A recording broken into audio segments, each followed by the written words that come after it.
Quinta-feira, dia 1º de janeiro de 2026. Muito bom dia a você, ouvinte da Rádio Assembleia 96.9 FM. Bom dia aos telespectadores da TV Assembleia, canal digital 9.2. A turma boa que também nos acompanha através das plataformas digitais, especialmente pelo YouTube, nosso canal oficial TV Assembleia do Maranhão.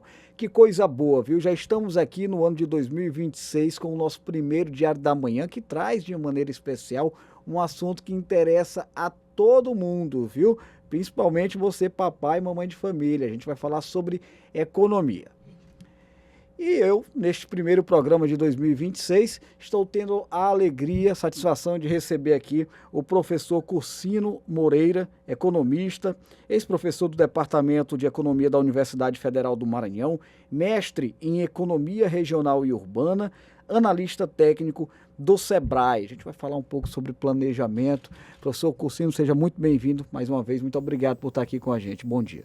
Muito obrigado, bom dia a você também, meus cumprimentos, né, à TV Assembleia, à rádio, pela iniciativa de trazer esta pauta, né, tão importante e às vezes muito subestimada, né, em termos dessa importância para a sociedade.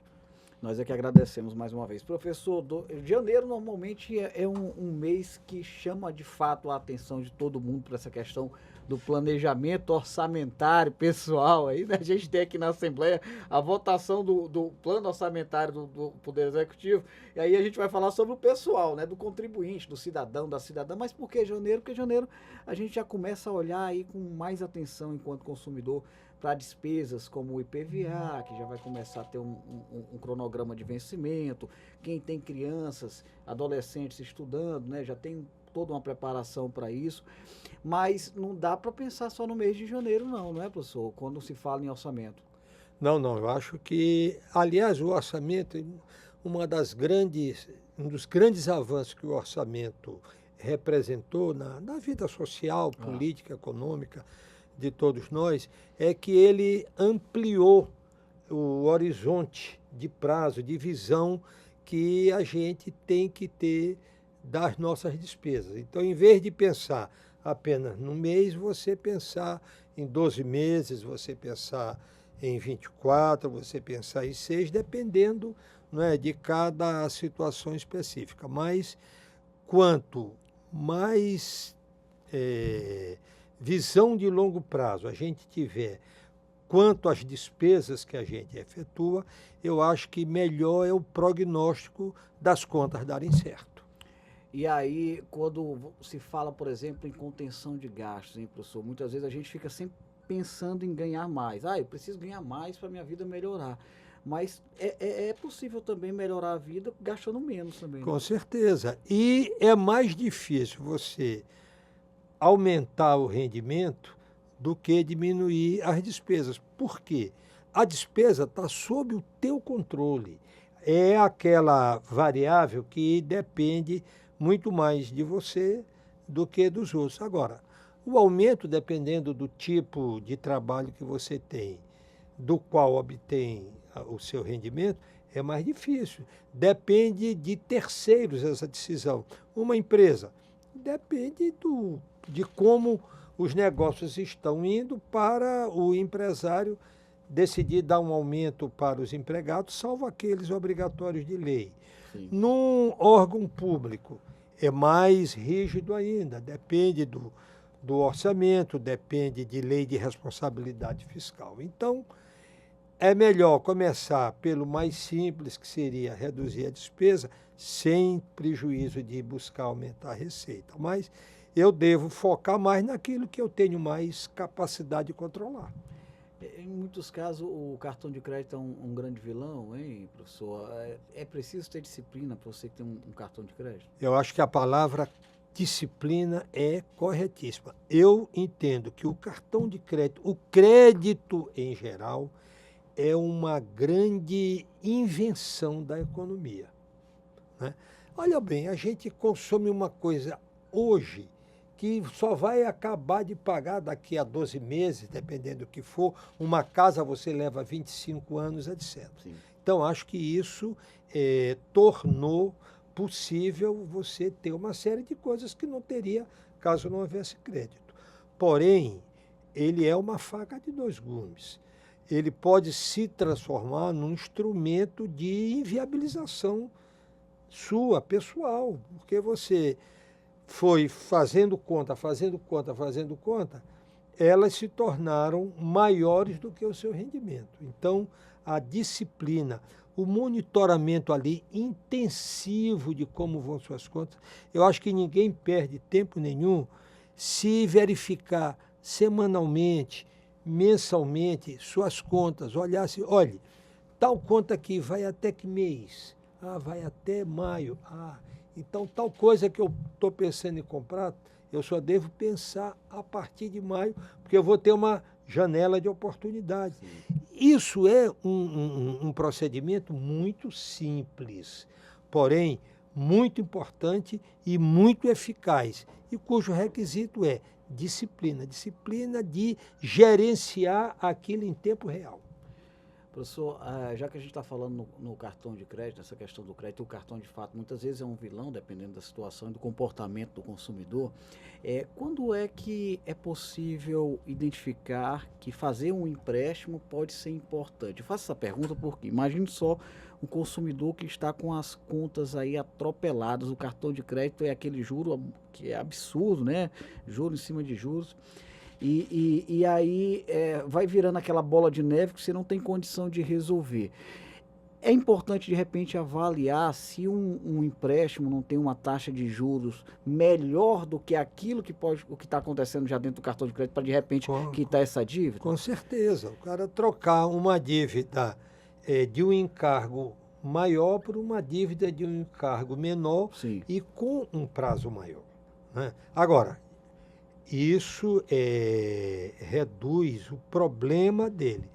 Porém, deve também servir de lição para que no futuro ele não entre na mesma situação que o levou a isso.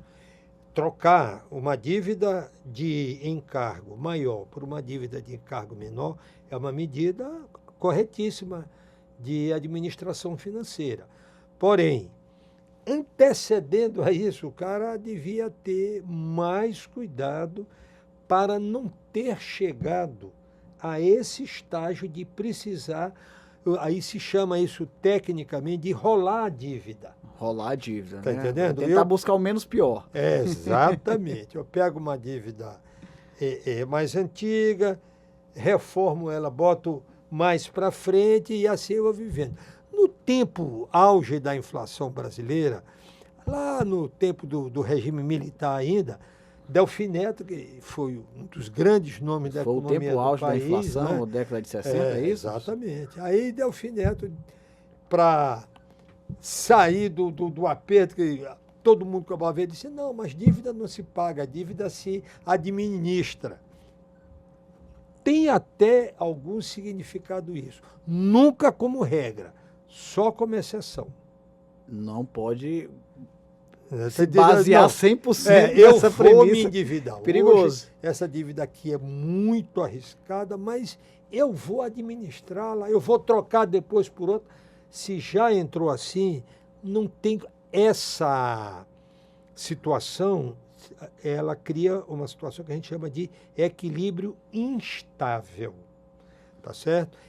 Então, ela pode se romper a qualquer momento. Eu faço uma comparação, faço uma figuração disso na seguinte, não tem aquele número do circo, do malabarismo, o cara bota 5, 6 pratos rodando Sim. ali num palitinho, corre de um lado para o outro para não deixar nenhum prato cair.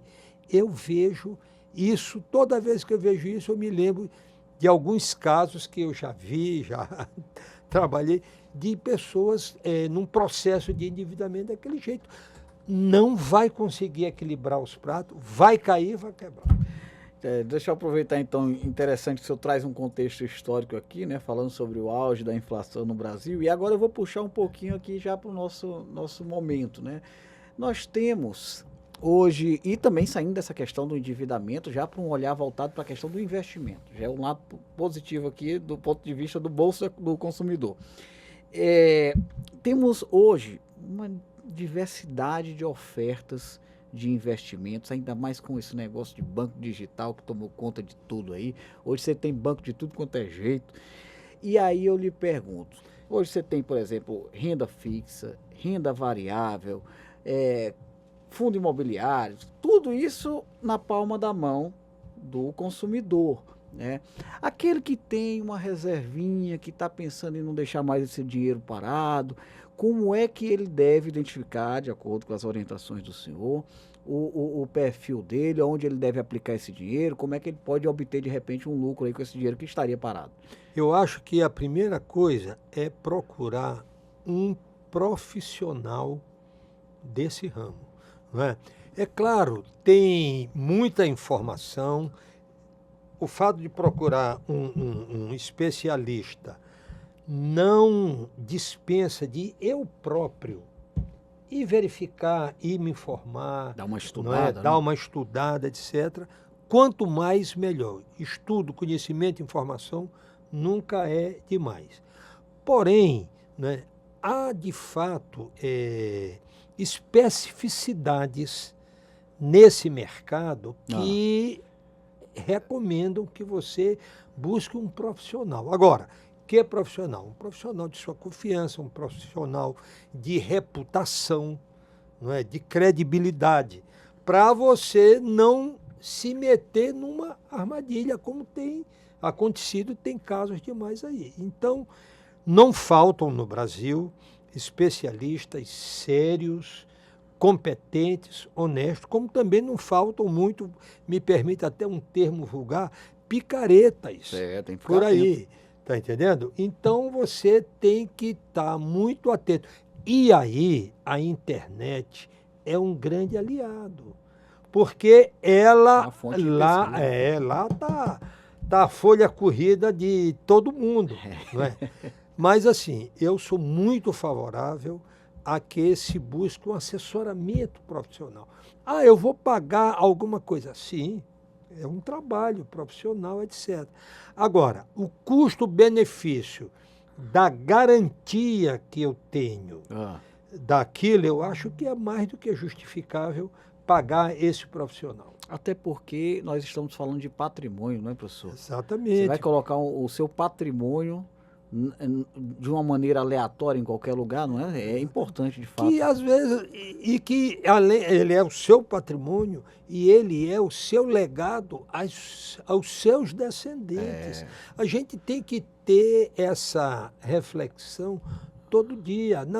Não tem nenhum ato econômico que seja banal, que seja simples. Aparentemente, as coisas na economia são todas muito simples e são no seu funcionamento, né? Hoje em dia, como a gente tem muita tecnologia, tudo é muito fácil. Se nós agora aqui fizermos uma pesquisa aqui, quem é que tem aqui R$ 100 no bolso, em espécie? É capaz de ninguém ter. De mim não é? você não vai ter esses R$ 100. Tá. Isso é uma coisa. Agora, outra coisa é você achar que assim ficou tudo bem. Não, agora acabou aquela história, aquilo era do passado, daquela opção de gente atrasada e tal. Então eu posso meter enfiar o pé na jaca que não vai ter problema nenhum. Negativo. Nesse sentido, as facilidades dos meios eletrônicos são um risco muito grande que você tem que aumentar sua vigilância. Dormir com o olho fechado e o outro aberto. Interessante que o senhor faz essa colocação aqui, professor, porque eu fiz esse questionamento, né? Como aplicar determinada quantia, e o senhor, de uma maneira, ao meu ver, muito acertada, orienta a busca por um profissional, porque não há uma receita fixa ali que diga... A minha vida financeira é diferente da sua e dos demais colegas que estão com a gente aqui no estúdio, né? Então, cada caso exige uma atenção diferente. Além disso, além de que a vida financeira é diferente, o patrimônio é diferente, os objetivos são diferentes. O momento de vida em que você se encontra é diferente. Então, não há... Quando o cara chegar e te disser, olhe, eu tenho a fórmula para você ficar rico, olhe, procure milhões de quilômetros de distância dele. Eu o vi muito ao longo de Tem uns minha que querem vida. ensinar a gente até a ganhar na Mega Sena, né? E não ganharam ainda, né? Eu vi ao longo da minha vida de docente uma pergunta muito frequente, principalmente dos jovens que estavam iniciando o ensino, o estudo universitário, de outros cursos que não o curso de economia, mas quase todos os cursos hoje em dia têm uma disciplina de introdução à economia. Professor, aí eu chegava e dizia, o que vocês esperam aqui da disciplina de economia? O que vocês pensam que é aqui a disciplina de economia? Eu dizia, olha, é para eu saber como é que eu vou ficar rico. Então, eu estou esperando que o senhor me diga. Eu digo, rapaz, eu não estaria aqui dando aula se eu soubesse como é essa forma de ficar rico, assim, ó, do dia para a noite. Isso não existe. Na história da humanidade, isso não existe. Né? Então, a gente tem que ter isso. Cuidado, buscar informação, buscar profissionais especialistas das coisas. E aí sim, as coisas vão dar certo. Ter disciplina, ter perseverança, ter convicção no que você quer, tá entendendo? Saber aonde você quer chegar e saber que isso leva tempo. Os americanos, como sempre, criam expressões maravilhosas para dizer as coisas. E tem uma que, para mim, é muito válida para a economia. Tempo é dinheiro. E também, dinheiro é tempo. Eu tenho que ter tempo para ir acumulando, para ir aumentando aquilo que eu tenho, ganhando dinheiro. Agora há pouco o senhor trouxe uma reflexão importante, inclusive contextualizando, falando sobre o auge da inflação no Brasil, né, classificando ali aquele período da ditadura. Como é que o senhor vê o atual cenário brasileiro hoje, dentro dessa perspectiva de inflação, né? E eu gostaria também de ouvir um pouco da sua aposta para a questão relacionada ao mercado imobiliário, por exemplo. Como é que o senhor vê esse atual cenário hoje no Brasil? Bom, quanto à inflação, eu acho que o Brasil, do plano real para cá, é um país, no que diz respeito à inflação, totalmente diferente do que foi antes. Certo. Né? Para mim... Então foi um divisor de águas ali. É a grande obra da economia brasileira no século XX, que foi um século riquíssimo de realizações econômicas no Brasil. A maior delas foi o Plano Real, isto é, o fim da hiperinflação. Contudo, né, a inflação é algo que você tem que vigiá-la 24 horas por dia. Né? E constantemente, sobretudo, o poder público, o dirigente político, ele é muito atraído para adotar atitudes que são pró-inflação. Por exemplo, gastos populistas que desequilibram o orçamento, isso é uma ameaça, isso é um risco à inflação. Mas, de um modo geral, de uma coisa, uma pela outra, eu tenho, quanto à inflação, uma visão de que é o ponto mais positivo, mais favorável da economia brasileira, é o que menos ameaças oferece no momento. Né? Muito bem. Agora, nós vamos entrar no período eleitoral, né, no ano eleitoral. Sim. Embora o clima eleitoral vigore desde 2025, claro, desde 2024, né? E isso é uma situação que contribui muito para o desequilíbrio da economia. Então, é preciso, de parte da sociedade, aí eu acho que a sociedade tem um papel importante, ela tem que ser protagonista, né? E exigir dos seus representantes a mesma coisa, vigiar o poder público para que ele não adote condutas econômicas que levem a problemas futuros. Não tem conta que não se pague na economia. A fatura sempre chega, mais cedo ou mais tarde, sob uma forma ou outra, ou sob a forma de inflação, ou sob a forma de desemprego, ou sob a forma de crise generalizada.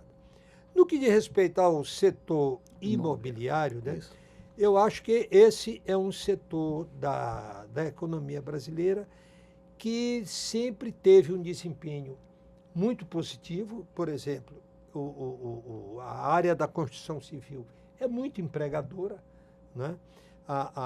O setor imobiliário provê para a sociedade um bem essencial, né, que é a habitação, a moradia, né? E tem, eu acho que nos últimos tempos, apresentado um desempenho tecnológico bastante bom, né? Tem se modernizado tecnologicamente, tanto no que diz respeito à construção propriamente dita, quanto aos aspectos gerenciais, né? Há um sistema de financiamento robusto, né, para o setor imobiliário, desde a área mais popular, que é o Minha Casa Minha Vida, né, até o segmento de luxo. Esse tem os seus modos próprios de se resolver, né? Então, do setor imobiliário eu tenho uma visão positiva. Acho que a inflação, o Brasil tem hoje um modelo de administrar bem a inflação, tem um Banco Central independente, que eu acho que é outra grande conquista que nós realizamos e que tem garantido uma situação que não existiria caso ele não tivesse gozando dessa independência, né? E vejo com uma preocupação o período eleitoral, nada contra eleições, pelo contrário, Claro. mas que ele é um estímulo ao populismo. Muito bem, e muito bom ter essa sua visão, né? Obviamente sem qualquer partidarismo político, mas uma análise, né, diante da sua experiência nesse setor de economia. Eu quero agradecer, gente, aqui o professor Cocino Moreira, economista, ex-professor do Departamento de Economia da UFMA, mestre em Economia Regional e Urbana, também analista técnico do SEBRAE, vasta experiência nesse âmbito econômico. Obrigado, professor, por você estar aqui com a gente neste primeiro Diário da Manhã de 2026. Desde já, eu já reforço, inclusive, um convite para o senhor ir retornando com a gente ao longo da programação da rádio, da TV Assembleia. E um 2026 maravilhoso para todos nós, para a população brasileira, para a sua família e especialmente para a economia do nosso país. Tá certo. Muito obrigado. Eu tenho assim, um grande prazer, uma grande satisfação em participar de iniciativas como essa. Eu acho que isso faz parte da minha obrigação cidadã e profissional, né? E, de novo, acho que é muito importante que veículos, né, de comunicação social pautem esses assuntos para ir esclarecendo a população. Feliz 2026 a todos os telespectadores, ouvintes, a toda a equipe aqui da Assembleia Legislativa, e que é isso mesmo, 2026 é melhor do que 25 e 27 melhor do que 26. É isso mesmo. Obrigado mais uma vez, professor. Gente, falamos aqui, olha, sobre perspectivas, né, para 2026, planejamento pessoal, né, para as famílias especialmente do estado do Maranhão, o professor trazendo também sua análise sobre a inflação, mercado imobiliário, opções de investimentos, algumas recomendações. Esse programa ele fica disponível através do nosso canal oficial no YouTube, TV Assembleia do Maranhão. Convido você a seguir acompanhando a 96.9 FM, a Rádio Assembleia, e a TV Assembleia, canal 9.2. Mais informações sobre os trabalhos no Parlamento Maranhense, acesse o site al.ma.leg.br e também as redes sociais da Assembleia Legislativa do Estado do Maranhão. Vou ficando por aqui, viu? Desejando a você mais uma vez um maravilhoso 2026. Serão muitos programas, com fé em Deus estaremos por aqui nessa programação que a gente tanto ama fazer. Um grande abraço a todos e até a próxima.